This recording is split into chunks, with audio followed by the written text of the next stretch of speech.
And people say, no, our problem is this, our problem is that. We say, no, our problem is that God created the world.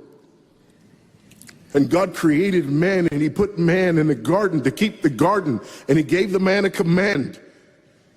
And he held that man to perfect, perpetual obedience to that command. And he promised him life if he kept it, and death if he didn't.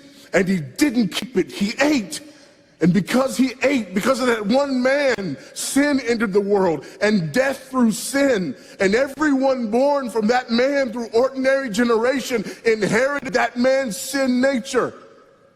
And because of that sin nature, sins proceed from it. And our world is broken because of that sin.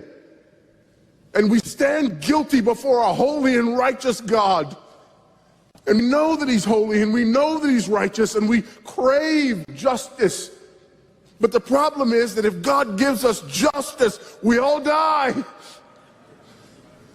And so that God, in his goodness and in his mercy, sent forth his son, who was not born of ordinary generation, but was born of a virgin. Yes, virgin birth matters. Why? Because if he's born of ordinary generation, he's born in sin.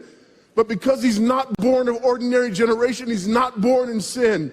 He's clean of sin. His record is clean. And he keeps his record clean. And he obeys God's law. And because he's fully God and fully man, he obeys the law of God on our behalf in his active obedience.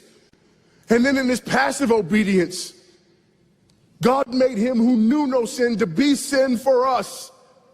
All we like sheep had gone astray. Each of us had turned to his own way, but God laid upon him the iniquity of us all. And Christ died for sin once for all, the just for the unjust. And God imputes our sinfulness to him. And he nails our sinfulness to the tree. And Christ dies and raises again on the third day for our justification. And there's another imputation. The righteousness of Christ is actually imputed to us, so that God can be both just and the justifier of the one who places faith in Jesus Christ. So that all those who come to Christ may enter in. So that all those who place faith in Christ might be saved, but not only saved, but sanctified. Because he's the firstborn of many brethren. We're justified and we're adopted into the family of God.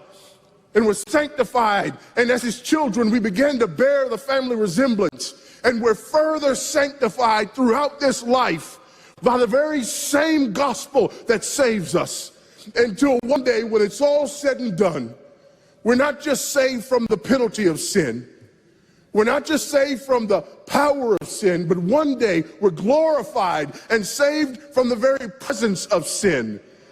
That's the gospel that we preach. That's the gospel that we need. And that's the gospel that's more than enough.